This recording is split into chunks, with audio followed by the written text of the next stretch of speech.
হারাম। সেইখানের ভিতরে এক নাম্বার একটা হারাম হচ্ছে সর্বপ্রথম, সেটা হচ্ছে নারী ভুঁড়ি। রিমা হারাম মজা করে হাই ভরি বাজি, মানে বারাল খাওয়া দিবে, বুঝছেন না? বারাল খাওয়া দিবে। আমি তো এমনি তো মুখের কথা বলি না, আমার কাছে না আল্লাহর রহমতে অনেক হাদিসে পাক, অনেক দলিল আদিল্লা রয়েছে। ইনশাআল্লাহ আল্লাহ যদি তৌফিক দেন আমি বয়ান করব। যেমন মনে করেন আমার নবী সাহেবুল আউলা রাহমাতুল লিল আলামিন, আমার নবীর হাদিসে পাকের মধ্যে ইরশাদ ফরমান, নবীর হাদিসে পাকের মধ্যে ইরশাদ করতেছেন, কানা রাসূলুল্লাহ সাল্লাল্লাহু তাআলা আলাইহি ওয়া সাল্লাম ওয়া ইয়াকরাহু মিনাশ শাআতে সাবআন, মানে আমার নবীজি 7টা জিনিস অপছন্দ করতেন।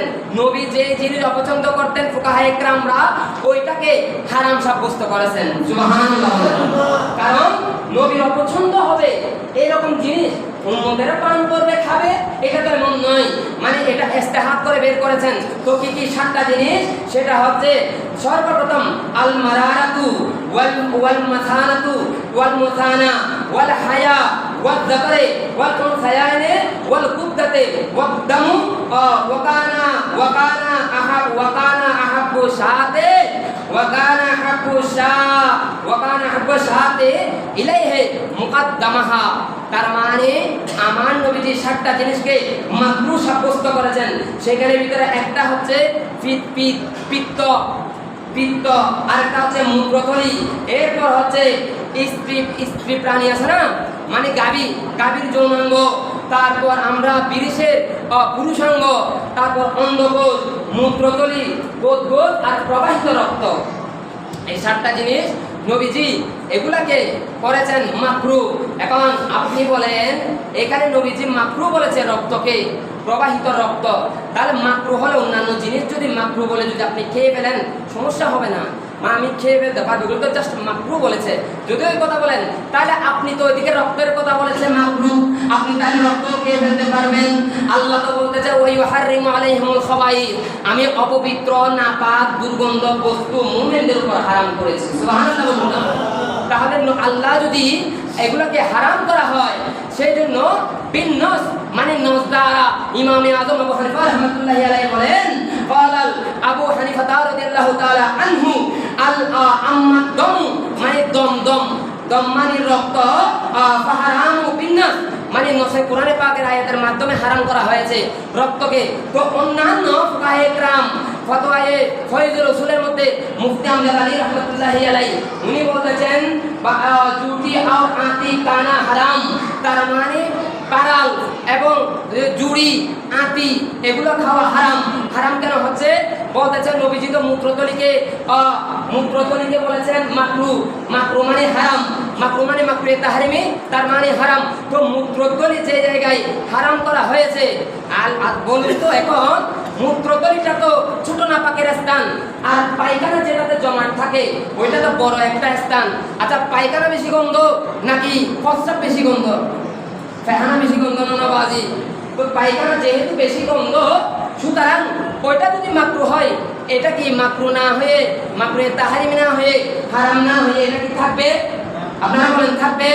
সুতরাং এখানে ফতোয়ার মধ্যে ডাইরেক্ট এসেছে, এখানে বলা হচ্ছে পুরাটাই বারাল এবং জুড়ি, যেটাকে জুড়ি বলা হয়, এখানে বলতে ওই হারিম আলাইহিমুল খাবাইস মানে আল্লাহ অপবিত্র দুর্গন্ধ বস্তু আল্লাহ হারাম করেছেন।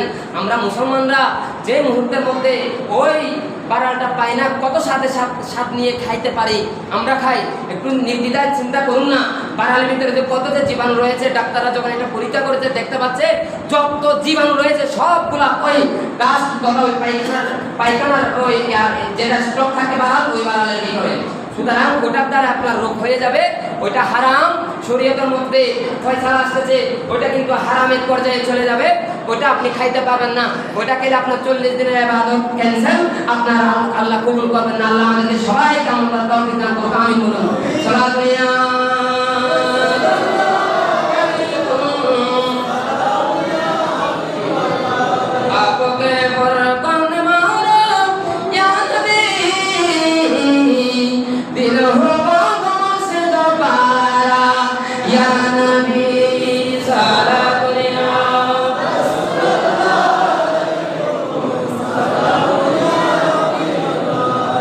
তো তাও সেখানে ভিতরে পাবেন। আপনি ফতোয়ায়ে ফয়দুর রাসূল বলেন, সেখানে পাবেন। আমার ইমামে আলা হযরত শাহ ইমাম ইসলাম মোহাম্মদ আশিকুর দিরজা শাহ ইমাম আহমদ রাজা খান ফাজিল বেল্লাবী রহমাতুল্লাহি আলাইহি, উনি ওনার কত বিরাট ফতোয়ায়ে রজবিয়া, ওই ফতোয়ায়ে রজবিয়ার ভিতরেও উনি বারাল খাওয়াটা, নারী বুড়ি খাওয়াটা ডাইরেক্ট হারাম করেছেন। এবং বিভিন্ন ওলামায়ে কেরামরাও খেয়েছে আমার সাথে, মানে যখন নাকি দলিল আদিল্লা নিয়ে বসেছিলাম, ইনশাআল্লাহ তারা তখন গ্রহণ করেছে। বলতেছি ইন্ডিয়াতে গিয়েছিলাম, আমরা অনেকবার খাইছি। তা বলতে হুজুর হয়তো আপনার চোখে পড়ে নেই। যখন নাকি দিলাম তো বলতেছে আসলে আল্লাহর দরবারে আমি তো মাপ চাই, কারণ আমি না দেখে ফেলেছিলাম। তো সুতরাং মেহরবানি করে আমি আপনাদের খেদমত আরজ করবো, বুড়ি কোনো গরিব মিসকিনকে দিবেন না। এমন কোনো গরিব মিসকিন নাই যার ঘরে কোরবানি মাংস যায় না, ঠিক না? বলেন না, ঠিক না? আবার এটাও করিয়েন না, মানে গরিব মিসকিনদেরকে বাদ দিয়ে 3 ভাগে ভাগ করে আপনি যে আপনার ডিপ ফ্রিজের ভিতরে ঢুকা রাখবেন, এটাও করবেন না। আপনার কোরবানি টোটালি কবুল হবে না, কারণ আপনার মুমিন ভাই যদি না খায় যদি থাকে, আপনাকে হাজার দিন আল্লাহর দরবারে জবাবদিহি করতে হবে। তো প্যারা হাজরিন, বলতেছি এই ভুঁড়ি আপনারা এটা মাটি নিচে ফুটে ফেলবেন, এটা খাওয়াটা সম্পূর্ণ হারাম। যে জায়গায় প্রস্রাবের মূত্রতলি খাওয়াটা হারাম বলেছে, সেই জায়গায় আপনি কেমনে নারী বুড়ি খাবেন? যে এটাতে পায়খানা স্ট্রোক থাকে, ওইটা কেমনে আপনি খাবেন? ওটা তো আপনি মজা করে খান। আরে ওটা খাওয়ার সময় আর কি বলবেন, এটা খাওয়ার সময় যেমন নাকি মানে যেন আমরা তো ছোট্টবেলায় খেয়েছি রে বাবা, কারণ আমরাও জানতাম না। ছোট্টবেলায় যখন খেয়েছি, এগুলো ছোট্টবেলার কথা। এখন যদি বলেন হুজুর আপনি অপরাধ করেছেন, হ্যাঁ আমি অপরাধ করেছি, অপরাধ নয়, এটা ছোট্টবেলা খেলে এগুলো আল্লাহর কাছে কোনো গলাবাধা নেই। তো সেই জন্য বলতেছি, এগুলো যখন নাকি আপনি মুখে দেন, ওই নহর মহিষার আগে মহিষুদুর না তখন না মহিষুদুকিন সামনে, মানে অনেক সময় ভিডিও তো দেখা যায় এত করে নিকো, মানে পুরো করে দেবাজি কিন্তু দেখিলে হতে পারবেন। এজ এট ইজ পারালাম না, বারাল দেন একটা লইরা দরম করে ফেলালি স্প্রিং উন্নয়ন ফালমারি উঠে, এবারে মহিষুদুকি নিজারা না দিয়েও তো মোর করে ফাল দিলে নিচে ফেলাই দেয়, আর টুনুর টান্না করিয়ে ফালমারি উঠে যাইগো, ইন স্প্রিং করে উঠে একবার বারাল দিলে মহিষুদুক এলে বারাল যেমন হাবেন গালাম দিয়ে মহিষুদুক দিবেন। তো এলা হয়তো চাইতে কি যদি বারাল হন মন রাখবেন দে এন অসুগুলো হ্যাঁ হুজুর এন তেন হইয়ার এড়ে জায়েজ করিবার কোনো অবকাশ নাই। এটার নাম দিন ধর্ম ইসলাম। আল ইয়াউমা আকমালতু লাকুম দীনাকুম ওয়া আকমালতু আলাইকুম। ও আমার উম্মত, কুলু ওয়াশরাবু, তোমরা খাও দাও পান করো পূত পবিত্র অবস্থায়, যাতে আমি নবী মুস্তাফাকে তোমাদের নূরানি জবান থেকে বলতে পারো ইয়া রাসূলুল্লাহ।